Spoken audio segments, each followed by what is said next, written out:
Good evening, and welcome to the second webinar of the BASH 2021 webinar series. My name is Fayaz Ahmed, and I work as a neurologist in the north of England, and I'm also the educational officer for the British Association for the Study of Headache. These webinars would occur on the last Wednesday of every month, apart from December, when it would be on the 15th of December.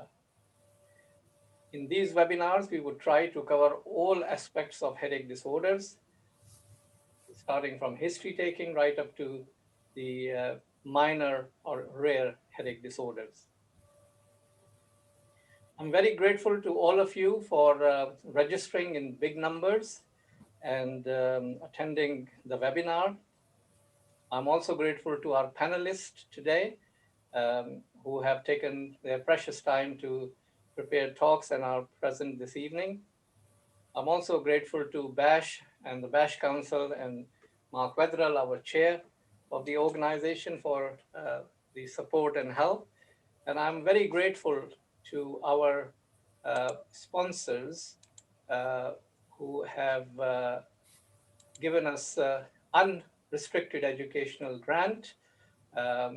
They have no input into the content of the program. The event is now approved for 2 CME credit hours. We're just waiting for the Royal College to give us the code, and as soon as that is available, I would share that with all the attendees. We are looking for 24 CPD points for 12 webinars, and we would get the code within the next few days. The first webinar of the series was on history taking and red flags. Today's topic is secondary headaches. And we're going to cover the big topic of thunderclap headaches and also other secondary headaches, both from secondary care and primary care perspective.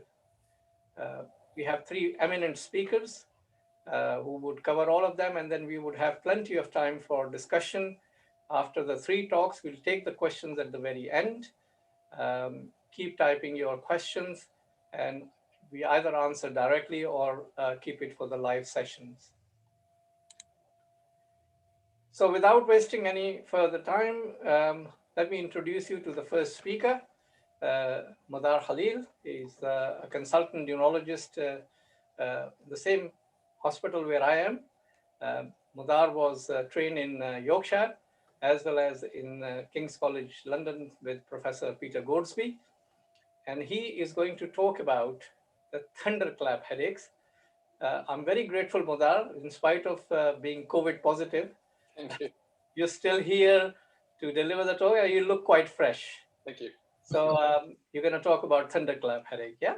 Sure. Okay. So I'll start by sharing my screen.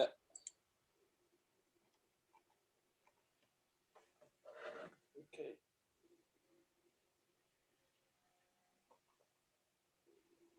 And I think I need to get your permission to start sharing my screen. Okay.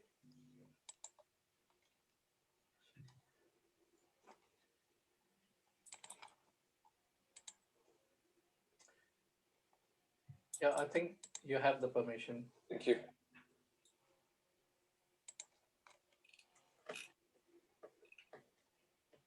Hello, everyone. My name is Modar Khalil. I'm a consultant neurologist working at the Royal Infirmary. I'll be giving a brief talk about thunderclap headache. This talk is mainly for general neurology trainees, acute medicine healthcare professionals, and general practitioners. I will start with definition, followed by epidemiology, then differential diagnosis. I will discuss common etiology of thunderclap headache, concentrating on prevalence and investigations. Lastly, I will finish off with a conclusion. The term thunderclap was first used in a case report in The Lancet, describing what we know nowadays as reversible cerebral vasospasm. The International Classification of Headache Disorders, in its 3rd edition, defines it as an abrupt onset headache reaching maximum intensity in less than a minute and lasting for a minimum of 5 minutes. To put it simply, it is an excruciating headache of an instantaneous onset. Thunderclap headache is a rather an uncommon neurological presentation with an incidence of about 40 per 100,000 adults per year. Prevalence varies depending on the setting where the study was done. In community-based studies, it was about 0.3%, whilst in emergency department, it was found to be 1.5%. In primary care settings, primary thunderclap headache accounted for more than 2/3 of cases. Generally speaking, two headaches may share the same onset profile to that of thunderclap headache. Stabbing headache onset is much shorter than thunderclap, and duration is usually less than 3 seconds in majority of attacks. In trigeminal autonomic kephalgias, the onset and duration vary depending on the type of headache. With cluster headache, onset usually about 10 minutes and lasting less than 3 hours. Trigeminal autonomic kephalgias typically affect a unilateral V1 distribution.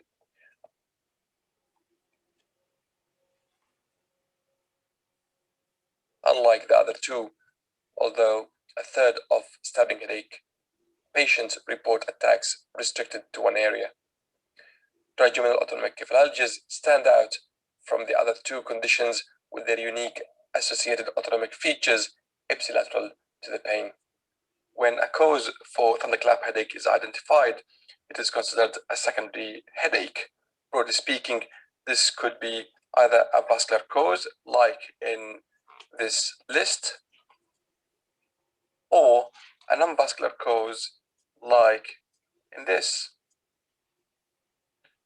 Where a cause couldn't be found for thunderclap headache, it is considered a primary headache, and of those, 3 types exist, depending on the provocative etiology like exertion, cough, and intercourse. Subarachnoid hemorrhage is the mostly recognized etiology for thunderclap headache. It stands for up to a quarter of thunderclap headaches in the emergency department. It is quite atypical for the pain to last less than 2 hours. Thunderclap headache can be the only presenting symptoms in about 50% of patients, as other signs of meningeal irritation, like neck stiffness, could lag behind. Majority of subarachnoid hemorrhage cases are caused by aneurysms. When faced with thunderclap headache and normal neurological examination, the chance of subarachnoid hemorrhage being the cause of that headache is about 12%. This doubles if the examination is abnormal. The first investigation is usually a non-contrast CT brain with very good sensitivity of 98% if done within 12 hours of index headache. This drops to 50% in a week, and by the third week it becomes insensitive. The location of where subarachnoid hemorrhage is seen on CT is related to the arteries commonly associated with aneurysmal formation, like circle of Willis, Sylvian fissure in middle cerebral artery aneurysms, and anterior interhemispheric fissure in anterior communicating artery aneurysms. The second common cause of subarachnoid hemorrhage is perimesencephalic bleeds, which are almost always of venous source coming from the cisterns. As the name suggests, the bleed is located around the midbrain and anterior to the pons. In those cases, loss of consciousness is exceptional, headache is less dramatic. Generally, the prognosis is much better than that caused by subarachnoid bleed related to aneurysms. Sulci are uncommon location for aneurysmal bleeds.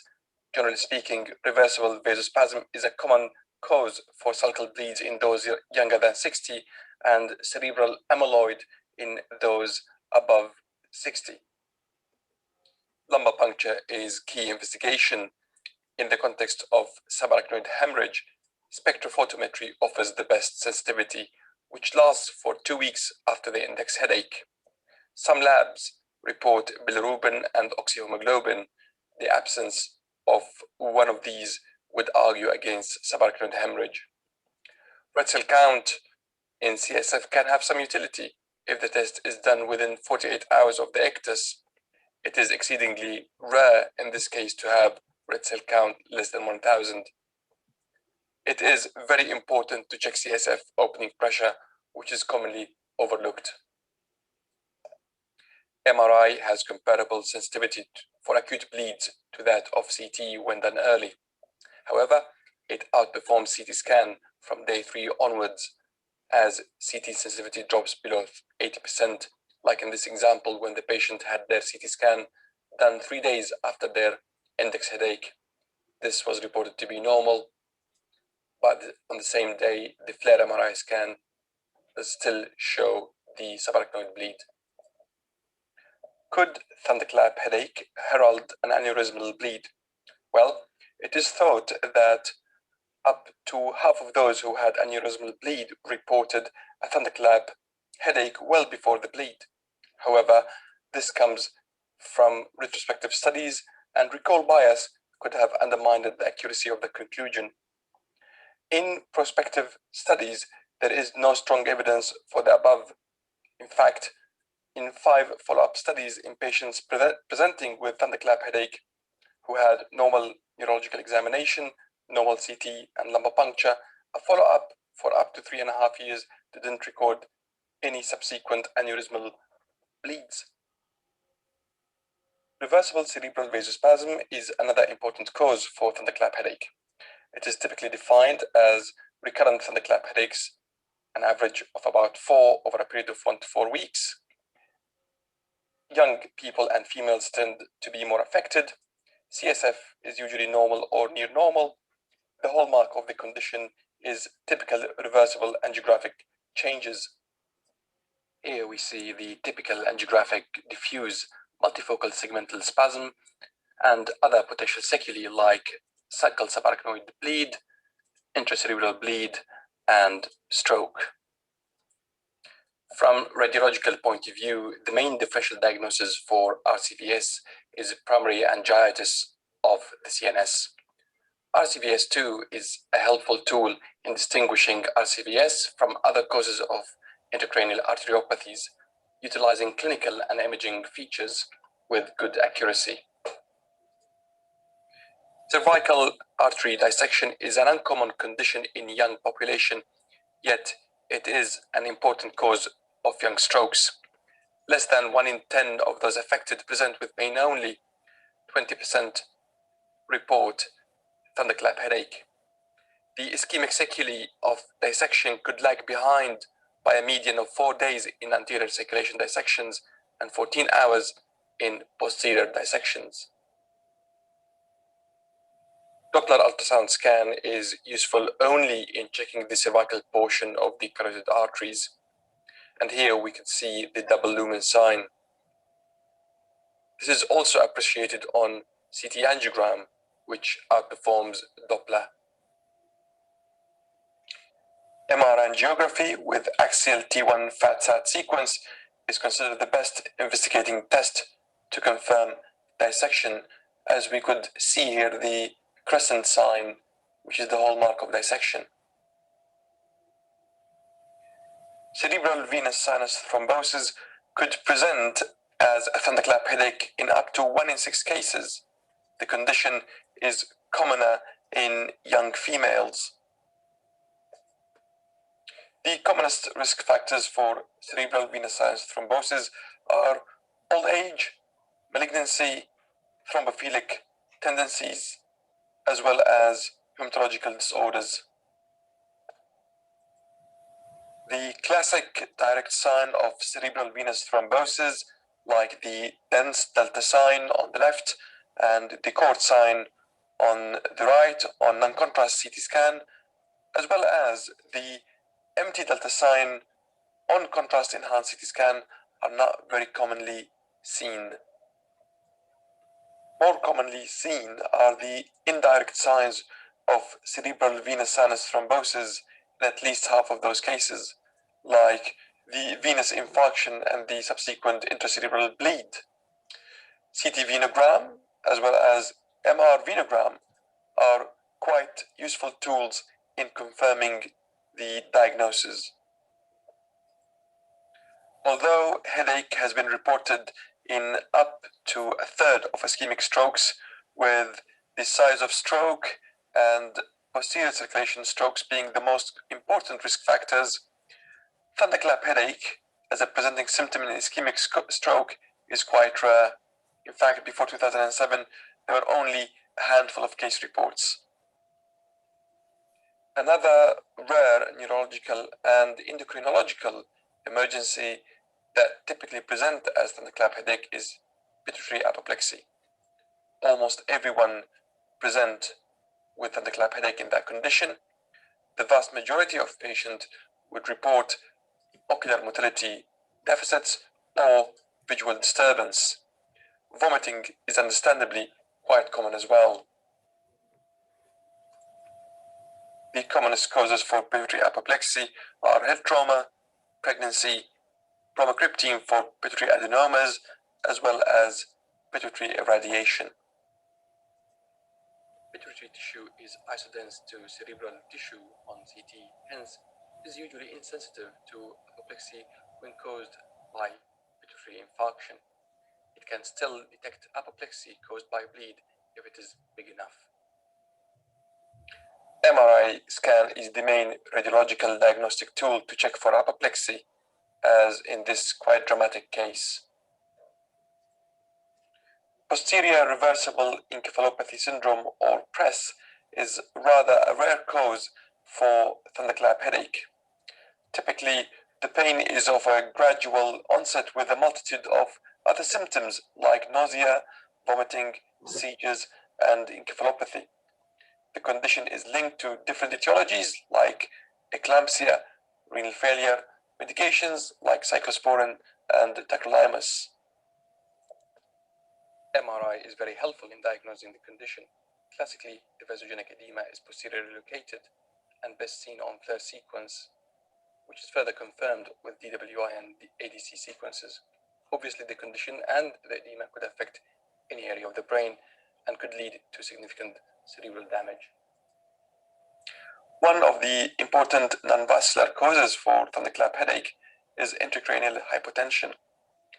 As previously noted with other conditions, it is an uncommon condition. The classic orthostatic feature, as in the postural preponderance, is usually clear in the beginning. However, this relationship fades away later, which makes the condition difficult to recognize in late presentations. Generally speaking, young males tend to be more affected. 1 in 6 of intracranial hypertension cases present as thunderclap headache. Other atypical and more challenging presentations are neurocognitive ones, movement disorder, ataxia, and cerebral venous sinus thrombosis. MRI brain with gadolinium helps establish the diagnosis.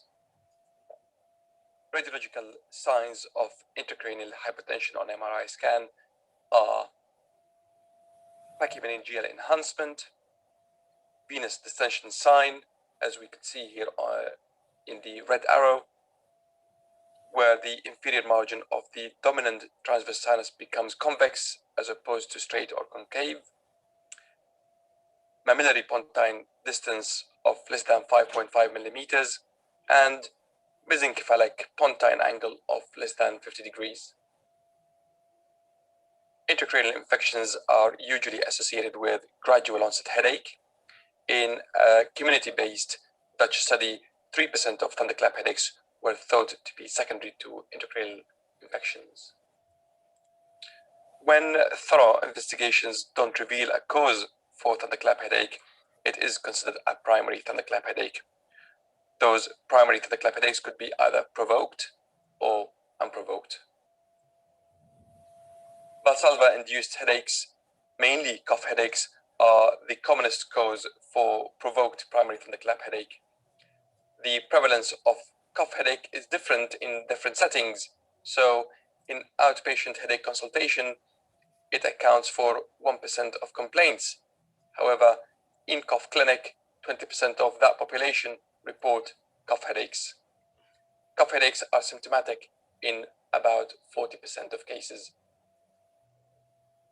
The commonest cause for secondary cough headache is Chiari type 1 malformation. Chiari type 1 malformation is diagnosed when cerebellar tonsils descend by more than 5 millimeters. Chiari type 1 malformation prevalence is about 1 in 1,000 of general population, but 30% are affected by Valsalva-induced headaches. Chiari-related headaches are usually occipital in location, induced by Valsalva maneuver, and typically last less than 5 minutes. Other causes for secondary cough headaches are various pathologies of posterior fossa, like a symptomatic arachnoid cyst, an epidermoid tumor, or a meningioma. Third ventricle colloid cyst is another cause of secondary Valsalva-induced headaches. There are some clinical clues that could potentially help differentiate a primary from a secondary cough headache disorder. In primary headaches, patients tend to be older with a mean age of 67. Symptomatic cough headaches tend to be occipital in 70% of cases, as opposed to 10% in primary cough headaches. Primary cough headaches last for a couple of minutes, while symptomatic ones tends to be longer. Secondary cough headaches, patients tend to have signs on clinical examination related to posterior fossa pathology. Response to indomethacin, although not diagnostic per se, can be helpful. Exertional thunderclap headaches are induced by sustained physical exercise. Similar to cough headaches, a secondary cause was found in up to 40% of cases. 70% of sufferers were noted to have incompetent internal jugular vein valves, raising the possibility of intracranial venous congestion caused by retrograde blood flow as a potential explanation for the headache. Sexual headaches used to be categorized into 3 types, but this is not the case in the current classification. Typically, the thunderclap attacks are triggered by orgasm, lasting for up to 24 hours, followed by a milder headache for up to 3 days. In more than a third of cases, patients tend to suffer for more than a year. There are some similarities between exertion-induced headaches and sexual headaches. Phenotypically, both are commonly pulsatile and bilateral. Coexisting migraine is common with both conditions. Similarly, beta blockers, a migraine preventer, is helpful for both headaches. In the end of the day, sex is just another form of exercise, and to some people, this is their only exercise. Some clinical clues that could help differentiate a primary from a secondary sexual headache. Unlike cough headaches, primary exercise and sexual headaches tend to be commoner in younger population, with multiple episodes reported. Males tend to be affected more than females, and pain attacks are usually shorter. As expected, examination should be normal in primary headaches. Different terms were used to describe an unprovoked primary thunderclap headache, like crash migraine, although the index headache doesn't usually fulfill migraine criteria per se. This condition is a diagnosis of exclusion after all possible diagnostic avenues have been explored. Finally, I find this algorithm to be generally helpful in guiding our investigations in thunderclap headaches. So to conclude, thunderclap headache is an uncommon headache presentation. It's crucially important not to be missed due to potentially life-threatening etiology. Having a systematic approach to address the etiology is key to guide investigations. Please do not forget to check CSF opening pressure and plasma glucose when considering a lumbar puncture. Thank you very much. Great. Thank you very much, Modar. I've had a few questions, but I'll keep it till the end. You can stay online and till the end. So I'll come to my second speaker, which is Anish Bahra, and I think the headache world would know Anish Bahra, who's been in the field of headache for a long time. She was the one who wrote the recent BASH National Headache Management System, along with the 3 other people. Very soon, she's going to write a special issue of Cephalalgia on secondary headache, I heard. So Anish, the dice is yours.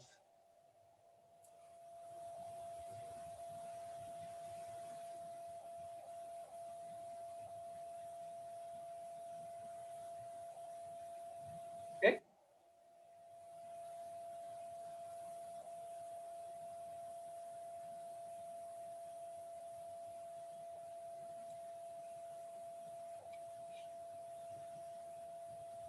Okay, sorry about that. Thank you. So, are we, Faiz, have you shared the screen? Yeah, I can see your screen, so that's fine. Okay, fine, thank you. So what I'm going to go through is the concept of secondary headache. And personally, I find it quite difficult when people give you a whole list of red flags. You know, I don't want a whole list of things because you're looking at for every single diagnosis that might possibly cause headache. But, you know, our physiology is similar, our pathophysiology is similar, and that's where you need to look at it. And actually, it is probably a little bit more simpler than we try and make it. And a lot of that is, I think, down to a number of things, which I'll come to.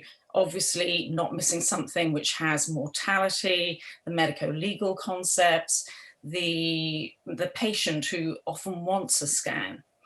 So I'm going to go through just the general concept. So when we think of primary and secondary headache, what we're thinking of is a benign headache or one that isn't benign.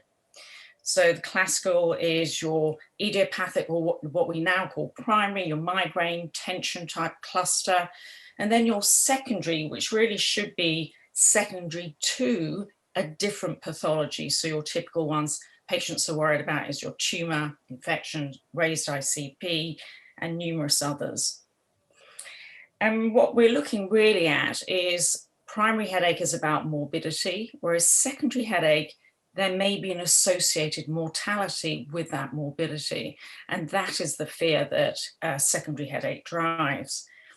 However, if you look at the prevalence, it is probably less than 2%. So we don't have any population-based data, and this 2008 was population-based for chronic persistent headache, and it was 3,000 individuals, but it was only in the age group of 30 to 44. So this is going to be well less than 2%, and I'll give you the basis for that as well. The one thing I cannot stress is evidence-based medicine. So, you know, we often have people coming up with expert opinion. We have the Delphi expert opinion. Expert opinion still remains the lowest level of clinical evidence, because who has ordained individuals to be an expert? And if you ask all the experts, they all say different things.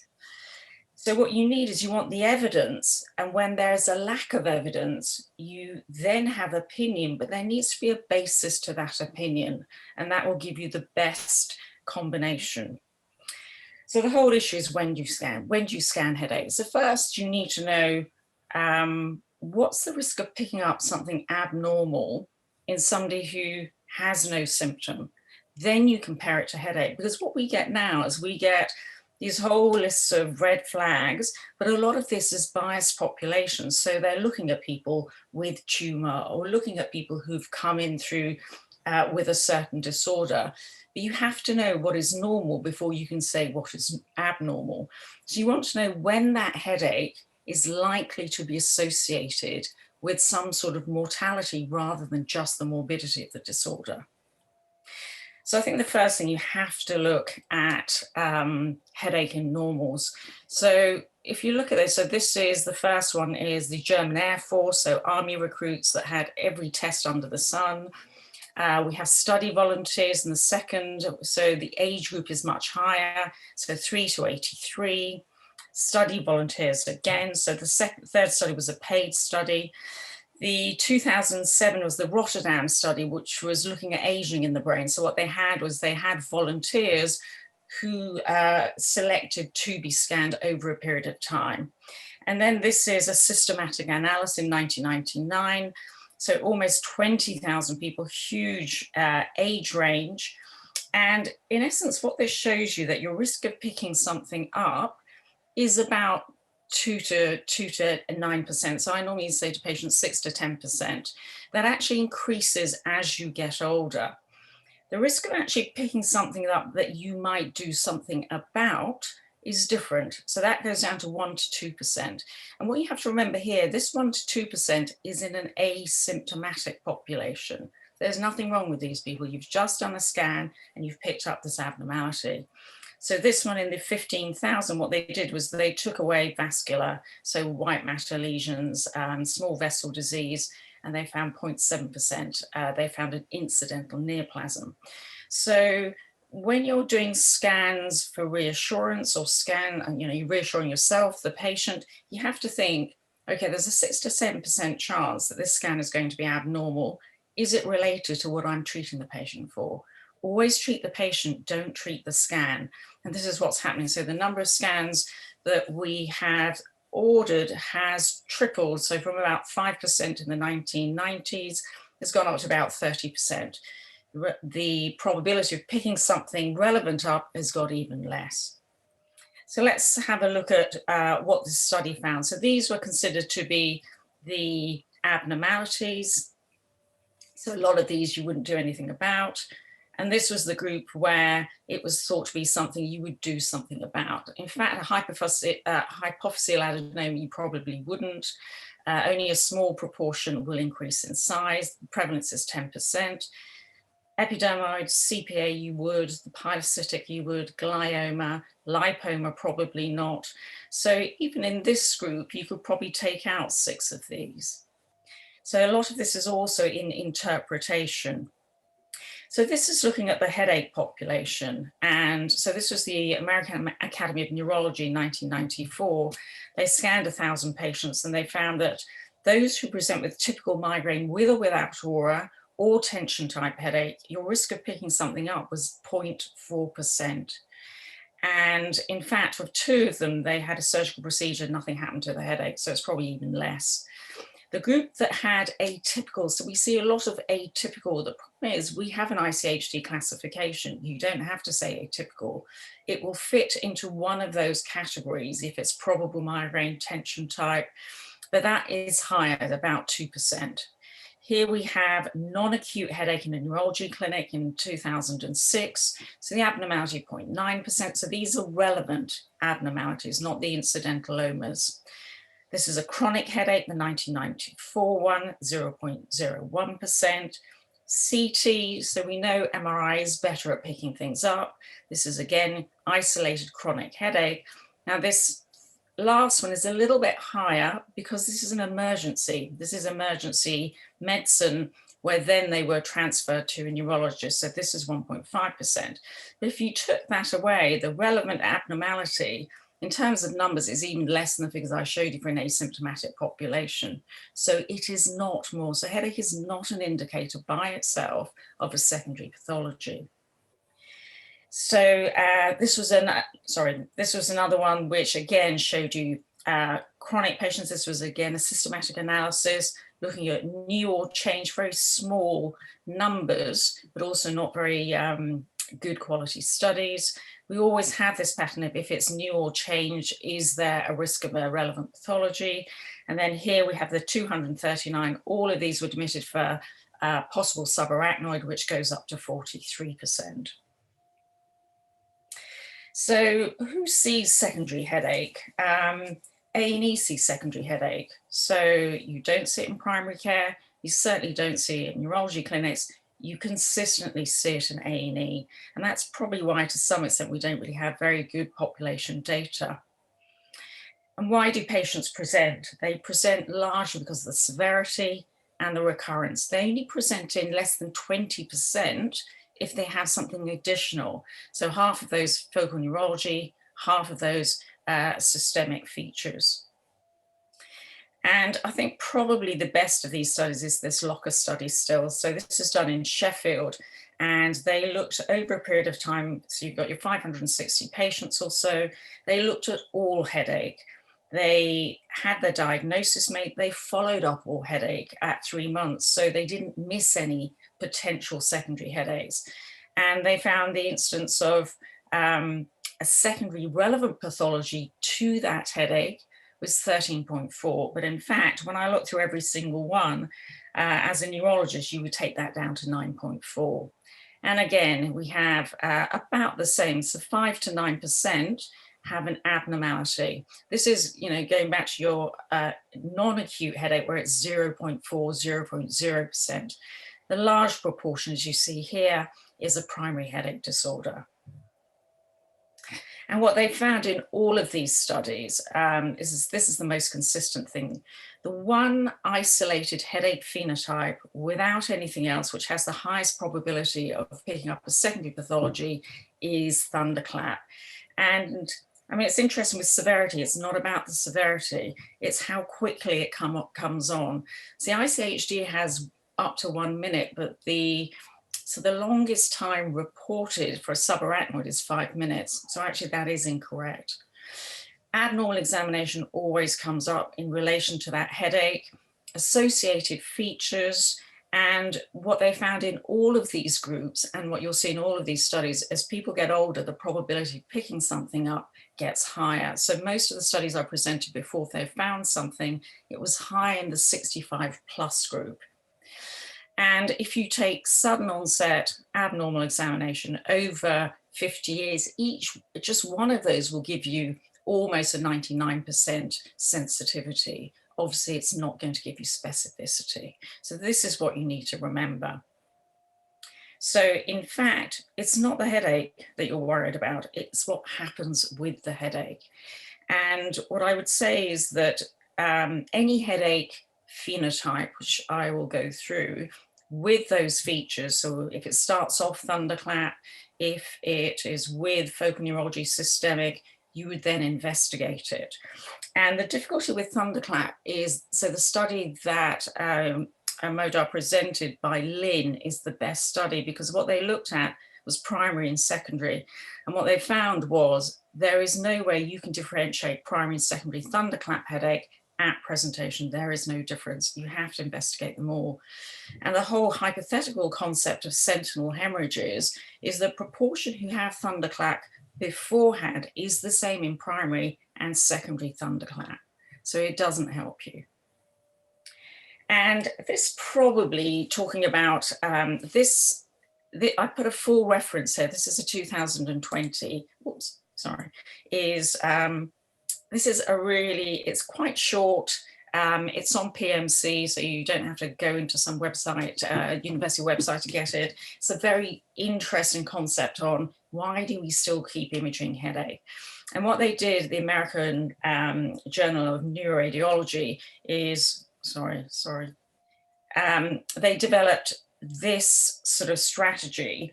And this is the sort of strategy you generally see and adopt in all your red flags. So what they did was they used all the evidence that exists, and where they didn't exist, then they had your equivalent of a Delphi, so your expert opinion.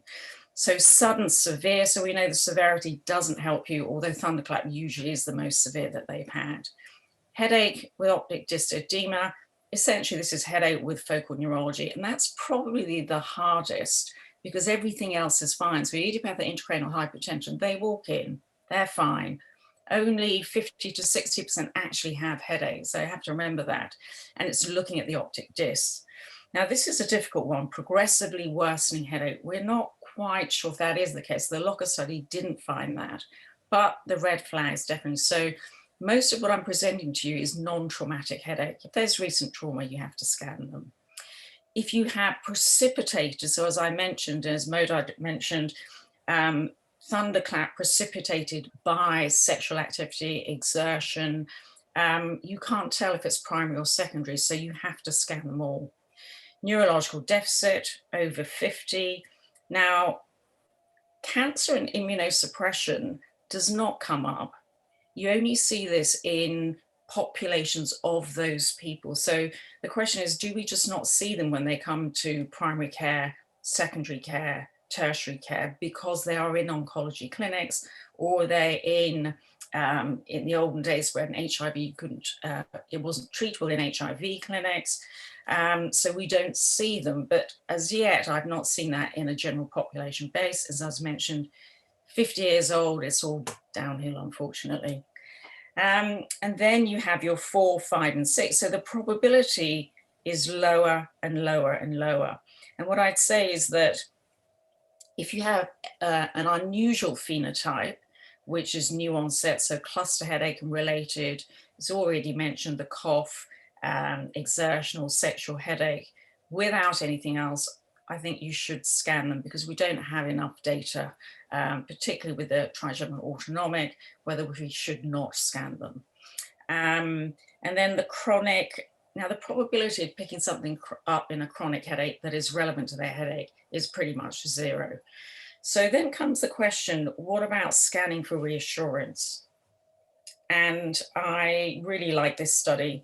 It was a well-done study. So this looked at 150 patients, and all the patients had headache or had chronic headache. They were all scanned, but they also had anxiety and depression scores done. And if their scores were above 11, they were put into one group, below 11. So essentially 7 is normal, 11 is when it starts having an impact on your day-to-day life. And what they found was the individuals who had normal HAD scores, so they were all reassured at 3 months. The individuals who had normal HAD scores were reassured at 1 year, and they used medical services less. But the group who had high scores kept coming back. And that's because you have treated the wrong problem. You need to treat a health anxiety. It's not the headache you need to treat, because once you get them a scan, in a couple of years, there's another scan. So the whole thing is, if you scan somebody, is that enough and it's a negative scan? No, because primary headache disorders are lifelong. Just because you scan somebody once doesn't mean they won't get a secondary headache on top of that. In fact, if you have a primary headache predisposition, you're more likely to develop secondary headache. And that's also something I'll go through.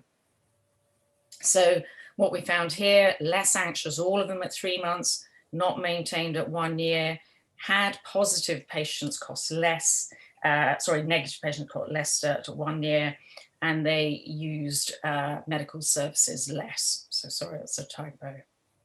So now to take you the other end. So this is your cohorts of people with diseases that we assume you should get headache. So the classical is brain tumor.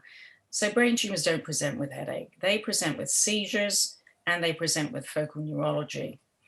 In isolation, it's less than 10%.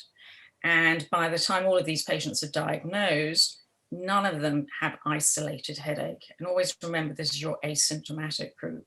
And again, this is looking at people who already have cancer. There's not much difference between your secondary and your primary headaches in this context with the presentation or the likelihood. And another primary and secondary, let's have a look at headache by itself. So at diagnosis, a third had headache. As a first symptom, less than 10%. As an isolated symptom, so pretty much by 10 weeks, 11 weeks, they don't have just headache. So pretty much by 3 months, if they haven't got anything, they're not likely to. The only one they might is with your postural headache when you have spontaneous intracranial hypotension. And that will probably, if it's not thunderclap, you often pick it up because they just can't get their head off the bed. So pretty much at 10 weeks, the longer you have headache, the less likely there will be anything on that scan that is there of relevance. And this is now phenotyping the headache according to ICHD. And as you can see, migraine, chronic migraine, episodic tension type headache, quite a high proportion non-classifiable. So it'd be quite nice if we knew why they were non-classifiable, because we get non-classifiable in primary headaches. The other thing, response to treatment doesn't help you. So, I was talking about cough headache, secondary cough headache responds to indomethacin. Subarachnoid hemorrhage with thunderclap precipitating another phenotype. If it's a migraine phenotype, responds to sumatriptan. So your response to treatment does not help you. And this is your 2-week wait. So for people in Britain, because Britain had such poor cancer survival rates, we have this 2-week wait that anybody with suspected cancer has to be seen, treated, diagnosed and treated. And in fact, what you find, so this is the 2020 is the one we've done at Whipps Cross, which is one of quite a large cohort. So this was out of 257, of which 70 had already been scanned. But essentially what you find is the primary reason they're sent is because of headache. However, the primary reason that they, the ones who actually have a tumor, is if they have seizures, focal deficit, cognitive change.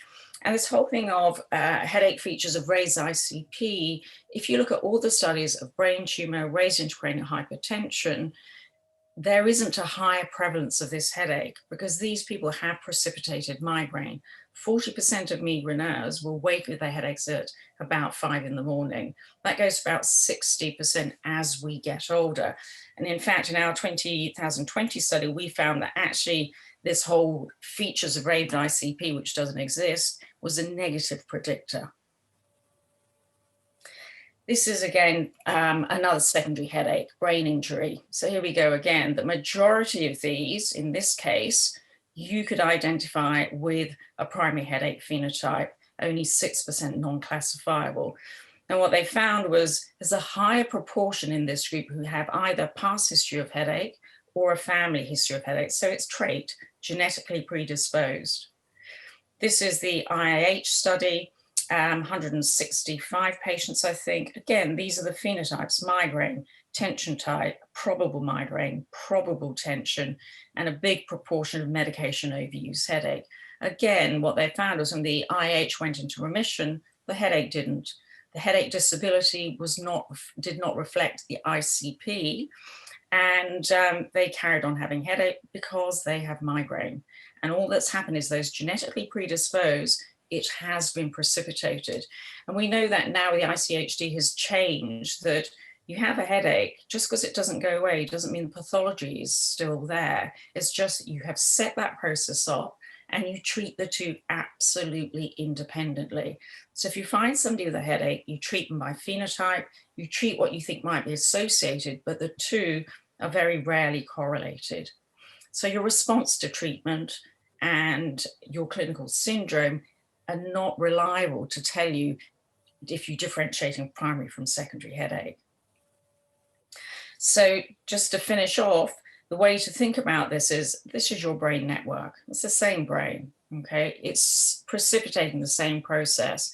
In primary, this is largely genetic. In secondary, it sets the headache off, but your red flags, a term that I, as I said, I find quite difficult. Thunderclap, focal neurology, systemic features, over 50. These are the most consistent.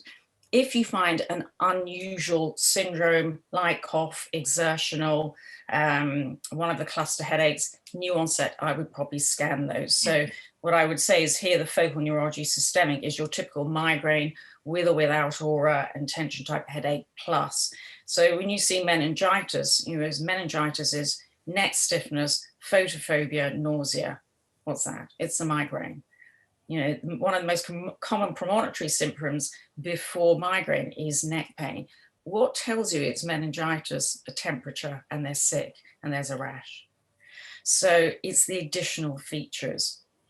So why do we image? We image because, and I'll go back to the paper by Jordan, which I think is really worth reading. Yes, medico-legal, you don't want to miss something. A lot of it is patient pressure. Private practice, a lot of financial incentive. But what I always say to the patients then is, okay, what are you going to do if this scan is abnormal? Because it's not related to what you've got. And about 1% of the time we'll have to do something, but your headache's not going to get better. And if you're the person doing the scan, you have to think about that. So we get lots of direct access imaging. And the problem is you often need a neuroradiologist, not a radiologist. And as I mentioned before, how long can you keep going? How often do you scan people? There is no evidence to screen people with headache for a secondary pathology.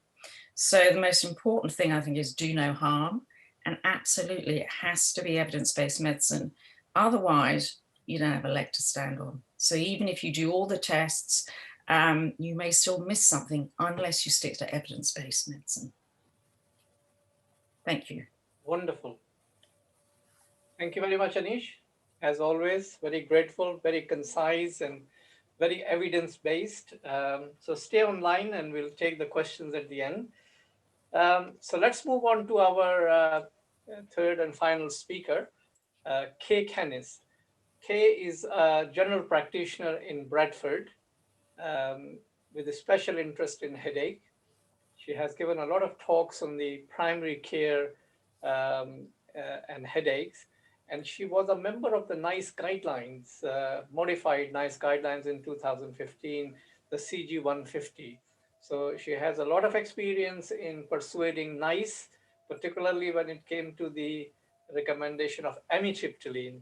So Kay is going to talk about the secondary headache from primary care perspective.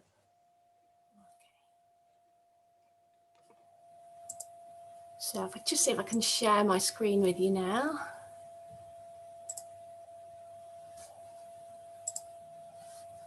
Okay.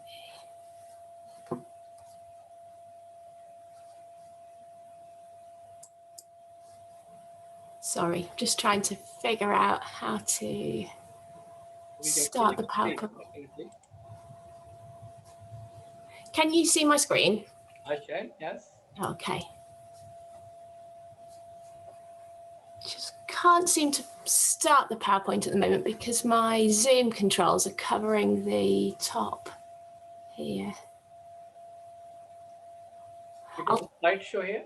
What I'll do is I'll talk through the slides. I won't be able to put it onto the slideshow because the Zoom controls are covering it.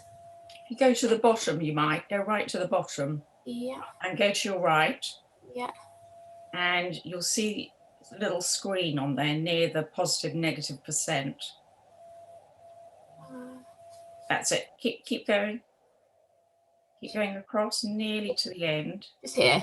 Not that one. So if you go a little bit left, keep going left. Yeah. Keep going left. Yeah. Keep going. Oh, this one here? Yes. Oh, marvelous. Thank you. That's brilliant. Thanks, Anish. So hi, sorry about that. My name is Dr. Kay Kennis and I'm a GP in Bradford. And I work as a GP with a special interest in headache. Thank you very much to Anish and Modar for some absolutely wonderful talks. I've certainly learned a lot myself tonight. I just want to say a couple of words about secondary headache from a primary care point of view, because I think we do have a little bit of a different perspective on things. So I'd like to thank Fayaz for inviting me to speak to you about this evening. So I think, as Anish has explained beautifully, you know, a secondary headache is very, very rare. And, you know, it's commoner in A&E, but certainly in primary care, we don't see much secondary headache. So between 70 and 90% of the patients that we see will have migraine. So we're trying to find those that don't have migraine. And there are really small numbers of these. So I just picked, you know, this chart from the Journal of Headache and Pain, because I think it shows diagrammatically what small sort of numbers of patients we're looking for. So if you look at the dark blue tiny little bar here, these are the secondary headaches in this series of patients. The problem is, as a GP, you worry about these patients and you don't want to miss them. So I've just got a few pointers here about how we can find them in general practice. And I think it's a little bit different for us in primary care compared to secondary care. We have shorter consultation times. At the moment, it's really difficult because we're working remotely. We don't always have the IT that we need. You know, at the moment where I work in Bradford, the only way we can do a video consult is using our own mobile phones. And also, we're really acutely aware that we need to use resources appropriately. We don't want to refer everybody with headaches because we're worrying about it. And we can't image everybody with headaches because we're going to do more harm than good. So I've got a few tips to see how we can identify secondary headaches within our consultations, within the constraints that we have to work in, which I hope will be useful for GPs. And the key is obviously take a really good history. And I know that's going to make the GPs out there sort of heart sink and think, well, we haven't got time to take a really good history, but you honestly have. If you let a patient speak without interrupting them about their headache, the average time they'll speak for is 18 seconds. And in 60% of the time, after that 18 seconds, you will have made the right diagnosis. But you do need to refine your history so that you do make sure that you're not missing anything that's important. And I think you need a checklist for this, because I don't think we can keep these things in our heads. You know, we have to ask histories about so many medical conditions. It's not just headache that we're dealing with. So you might have a local protocol. We have one in Bradford, which people can just click on from the system. But otherwise, the NICE guidance is easy to find on Google. If you just Google search NICE headache guidelines, and if you scroll down to a blue assessment and click on it, you'll get this list here. And I know Anish hates lists, but as GPs, we kind of rely on them because we can't hold all that information in our heads. And this is a really quick and easy checklist for a GP to go through in a 10-minute consultation. And if you do this checklist plus another 5 points, which I'll go through afterwards, then you can be pretty confident that you've taken a thorough history. And if there haven't been any signs of concern, you can be confident that, you know, and you can diagnose a primary headache. You can be confident that you're treating your patient well. So as Anish has already said, you know, a lot of the history is really obvious. Somebody comes with a headache and fever, you need to investigate them for meningitis or other infections, and you won't miss that. They'll have told you about it in the first 18 seconds. Thunderclap headache, we know now we must investigate, so we're going to refer that on. New neurological deficit, obviously, you know, we'll pick that up quickly. You don't have to ask about it. The patient will tell you. Similarly for cognitive dysfunction, change in personality, impaired level of consciousness, they're all obvious. Recent head trauma, that is going to need further investigation. Some of these other questions you might have to ask specifically if the patient doesn't volunteer the information. You know, do they get a headache that's triggered by cough, Valsalva, sneeze or exercise? And that's actually set off by these things. It's not something where they've got a headache and they cough and it gets worse. That's really normal for migraine. This is a patient who's got no headache at all, they cough and the headache starts. A patient who's got orthostatic headache, so if they've got a headache that will only be brought on by trying to stand up or only be brought on by trying to lie flat, again, those are going to need further investigation. Patients with systemic symptoms that could indicate giant cell arteritis need investigating. Those with eye redness or pain that might indicate narrow angle glaucoma will need investigating.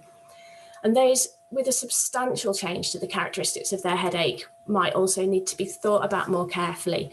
And I think that's the hardest one on the list. What exactly is a substantial change? It's easy for me to figure that out because I spend 6 hours every week interviewing patients with headache, but for GPs who don't, it can be difficult to gauge what's an important change and what's not.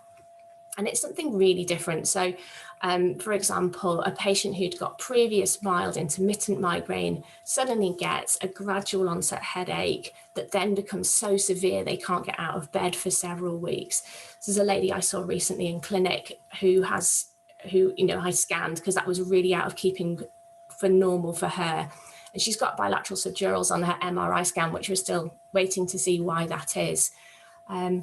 Similarly, you've got a patient who's gradually getting worse and worse and worse. You know, that's something that's very different, that needs investigating. So it is a judgment call, but you are looking for major changes. You're not just looking for somebody who's got a few more migraines or the pain location is in a different place. It's big changes.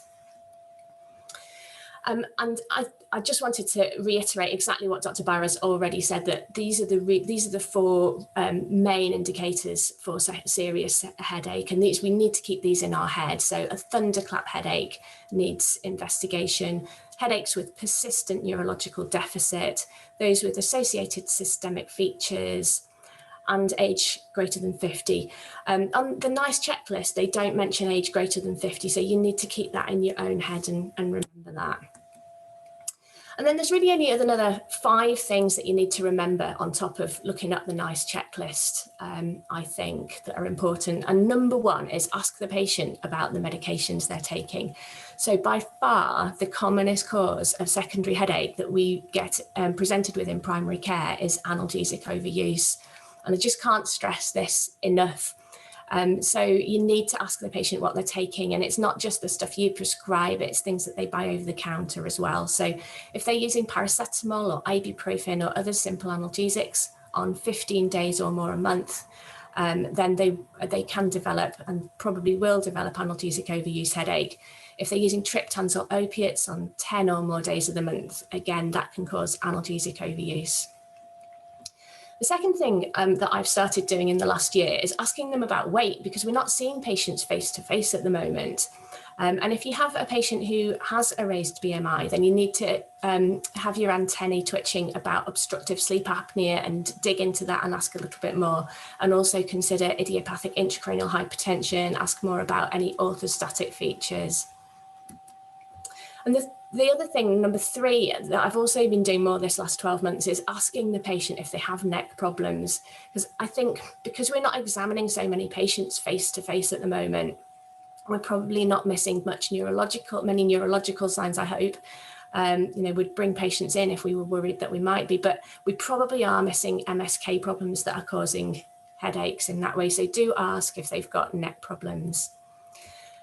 And also ask about carbon monoxide if you've got somebody with an unexplained headache, particularly, if it's a new headache, if there's others in the family that are also headachy or feeling unwell. It's just something to remember that sometimes, we do forget about. And then the other thing, the final thing, is to ask about whether the headache is a sort of a new daily persistent headache. And I think people can get a bit confused about that. So I'll just go through 2 case examples. So case 1 is somebody who's had no previous headache, and they start one day with a gradual onset global headache while they're decorating 3 months before you see them. And they get this constant headache, and it's been there every day since it started. Sometimes it does get a bit worse, and when it gets worse, they feel sick and they're sensitive to light. So it sort of sounds a bit migrainous. And then that's compared to the second case where they've had migraines since their teenage years, and then they get more frequent migraines, they last longer, and then they develop a constant headache with random exacerbations not related to posture, and they feel sick and sensitive to light. So you end up with somebody with the same headache, but they've started differently. And I just wanted to highlight to GPs that you need to be a little bit more alert to the case number 1 and think about investigating that, because they are not somebody who's had a headache before. So I would consider investigating and referring that one. Whereas case 2, it's really unlikely to be a secondary cause, and I would delay investigation of that patient unless they didn't respond as I was expecting to migraine treatment. So secondary headache can have migraine features, so it's important not to skip the checklist. However, just as Dr. Bahra said, if you've got none of the warning features that we've discussed and you can clinically diagnose a primary headache, then I just want to say to GPs, be confident. The risk of a tumour is about 0.045%, depending on which study that you look at. So, we really shouldn't be scanning these patients or further investigating them. We need to be confident in our own clinical skills. And then finally, I've just done a little note for GPs on what to do about late presentation of Thunderclap, because I think that, most patients with Thunderclap will go into casualty, but many don't actually, and they wander into our practices sort of 3-4 weeks down the line and tell us about this awful Thunderclap headache they had, and we're a bit stumped then about what to do with them. So obviously, if they do present acutely, we must admit them. If they present within 2 weeks, again, we must admit them. And I think some of my colleagues have spoken to me about patients and asked if they should admit at that stage. And definitely we should, because the CT and lumbar puncture still yield useful results, as Dr. Khalil said. And then if they present late, we should still refer them, because there are many causes of Thunderclap that you've now all aware of. And we should refer them pretty urgently. But And also ask a little bit more in the history.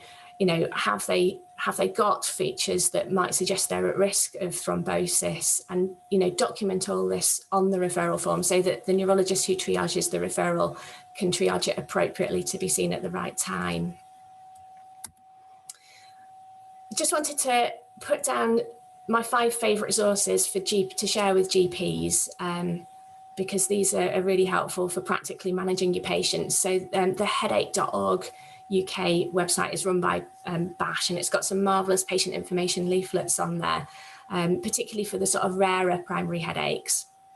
The BASH headache management system is absolutely brilliant. There's some really good downloads. The one I've used most is the patient information leaflet about scanning. And it's a really amazing summary of what Dr. Bahra said earlier, and, you know, to just share with your patient why you don't always want to scan them and how you can do a lot more harm than good. The NICE guidelines is there. The Migraine Trust is a really good resource for your patients, particularly those that are having work problems. They've got an amazing advocacy service. And then there's a series of podcasts which are marvellous for clinicians and patients that's been done by 2 of my colleagues at the National Migraine Centre.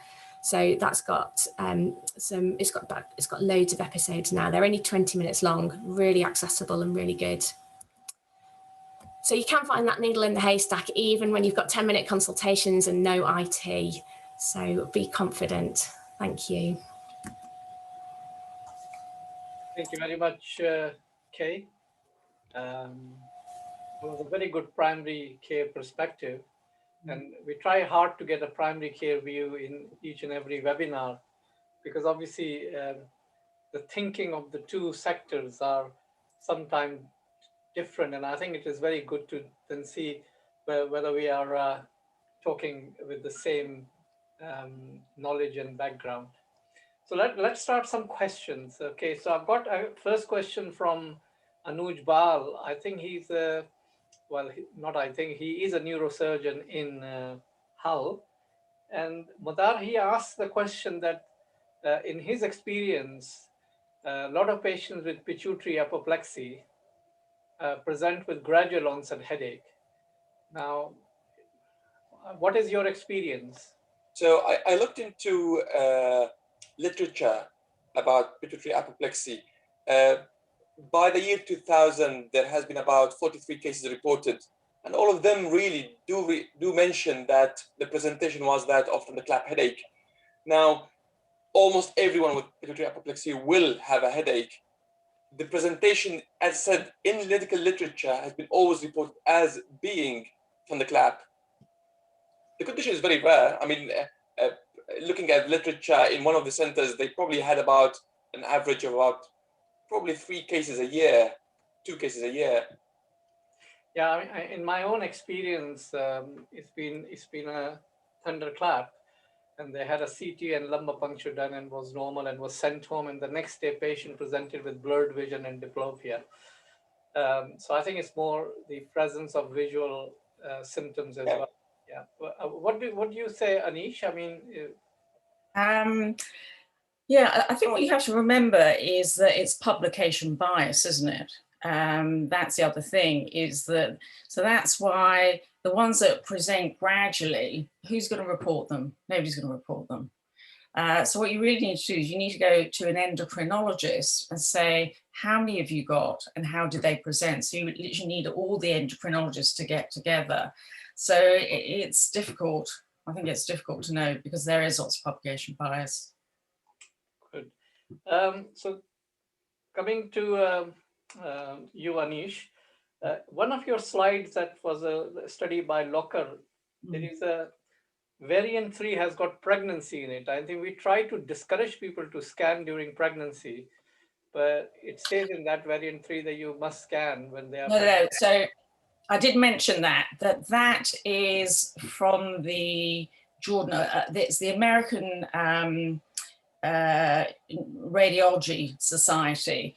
So that's what they listed. So when I went through that, what I did mention was that actually there is no evidence that there's a higher prevalence of secondary headache in pregnancy, so you can take that out. It is still theoretical for immunocompromised and with cancer. And that is all from cohorts that are cohorts within the subspecialty. So it may be high, it's just they're going straight to oncology and we don't see them, but it may not be. But the bottom line is, you know, they present the same way. So the whole issue is when it's isolated headache, the problem. And the isolated headache is definitely a problem if it's thunderclap. If it's unusual, just scan it. But if there's nothing else, including severity, severity doesn't help you. So, so I agree. Pregnancy, I would disagree. The immunocompromised cancer is difficult. I think it's much more an emotional thing people put on not to miss it. Okay. There's a very good question from the one of the audience. And I think it would be easier for me or Modar or Anish to answer. But I'd like to say what Kay has to say. The question is, what do you call or how do you define a neurological deficit? So Kay, from primary care perspective, what would you say is a neurological deficit? Yeah, that's a really good question. And I think it depends in the context of the neurological deficit. So we know that migraine aura can be typical or atypical. And if you get sensory deficits before your migraine, or if you've got speech disturbance or visual disturbance, either positive or negative, that's fine as long as it goes on less than an hour. And then you get your classic headache afterwards. And it's fine if it continues during the headache as well, as long as it goes within an hour and it's part of the migraine. Atypical aura includes motor symptoms and other things as well. So from a primary care perspective, I tend to investigate those with atypical aura or persistent signs, but I wouldn't investigate somebody who's got typical aura and it's not persistent. I think you've got to remember there's stuff other than headache as well that causes sensory disturbance. So, you know, you need to ask more about it. Is it carrying on? Could it be MS? You know, those kind of things as well. And a similar question to you from a GP perspective, because obviously we only find out occasionally. The patient comes to us, wants a reassurance. I reassure the patient, I don't do a scan. The patient goes back, I'm very happy that I've avoided a scan, to find out a few months later that the patient has gone to another neurologist sent by the general practitioner and he eventually had the scan. I felt embarrassed and stupid. Does that happen from primary care perspective, that people would ask you to refer to another neurologist? Very occasionally. I mean, we don't see it much in the area that I work in. I think there's you know, there's a really good working relationship between primary and secondary care where I am. And if a patient has asked for a second opinion, I'd usually discuss it with the consultant as first. So I'm sure it happens. But from your experience, it is not that common that people would try to get a scan by getting referred to someone else. Not commonly where I work. Right. Modar, the question was, is MRI or MRA better than CT angiogram if you have found, well, if you haven't found the CSF is normal, but you suspect very strongly that the patient may have an aneurysmal bleed? So if the LP is normal. No, the CT is normal, the lumbar puncture is normal, the history is classic, right? Would you do a CT angiogram or would you do an MR angiogram? Nothing. I mean, I prefer an MR. MR would be far, far better. It will give you much more answers about the etiology for the cause of the thunderclap headache. So we're talking now thunderclap headache, normal CT, normal LP. Yeah, but would you say MR angiogram would be better than CT angiogram? Yeah. It's not. It's just in my personal experience, I've actually missed an aneurysm with the MR angiogram. And because of the vasospasms, I think MRI is considered as a bit less sensitive. Just wanted to know what your experience with. So MR angio is prone to flow artifacts, especially when we do the MRA at time of flight. Okay, but in general, if I were to move on to the next step as CT LP normal, my next choice will be MR and its other sequences. MRI, MR angiogram. Yeah. What would you say, Anish? So our radiologist between two hospital, Barts Health and the National, is CTA is better. So MR will give you is 96%. As Modar said, you get a lot more artifact. But if your CT and CSF is normal within the right time frame, you do not have a subarachnoid. You don't have it because you clinically cannot differentiate. And so they've looked at all the people who were CT negative, LP negative over 3 to 5 years. None of them developed a thunderclap subarachnoid. And also that if you then do an angiogram, you're stuck with an asymptomatic one potentially. Then what are you going to do with it?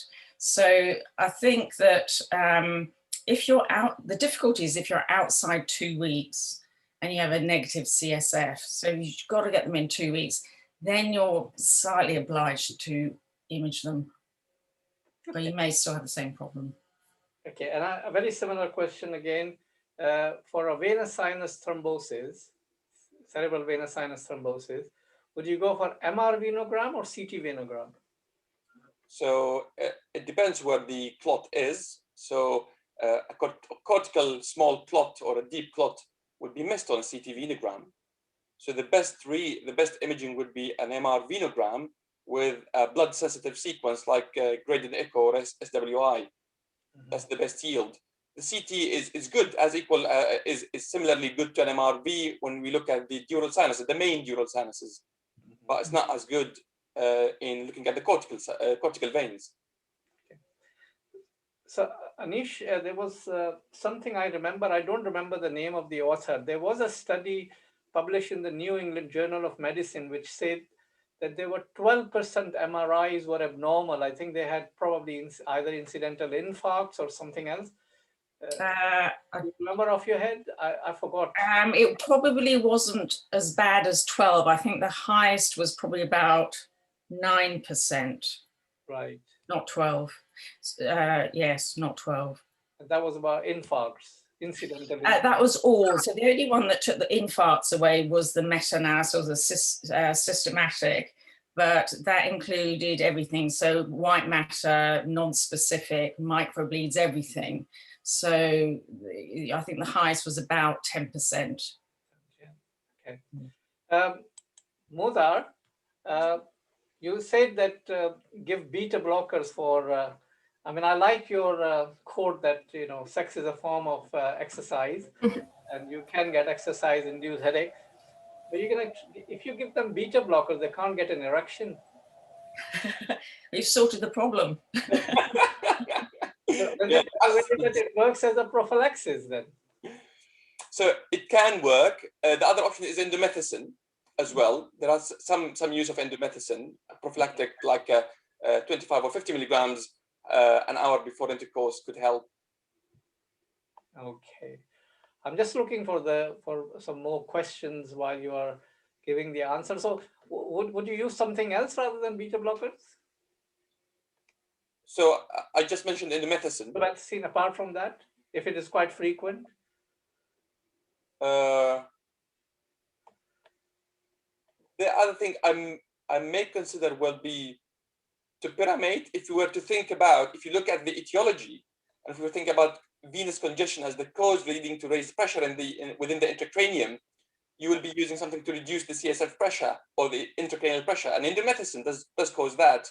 So mechanistically speaking, if I were to think of something else, it would be something that could potentially lower the intracranial pressure, like topiramate. But that could make them mad. Right. There is a question, K. The chap with the sexual headaches or primary coital headache investigated with the CT and a lumbar puncture, and they said, no, this is not subarachnoid hemorrhage. Now they keep having these thunderclaps with every sexual intercourse. Would you then be quite happy never to investigate them again? Yeah, I think it's really difficult. We sort of have a rule of 3 that I've agreed with the consultant that I work with. So we investigate them 3 times. And then after that, we say, well, it's more likely than not to be a primary headache here. But, you know, there's no evidence base for that. I don't think anybody's done a study as far as I know. Dr. Bahra probably knows more.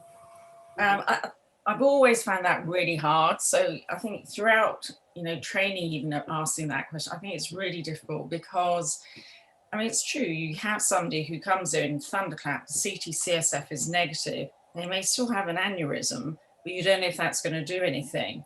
And then, you know, people who have primary or secondary have had thunderclaps before. I think it is really hard. I think it's probably safer to do 3. I tend to just do the 1. If the 1 is done, they get it again. I'll just say it's primary. I think 3 is sensible.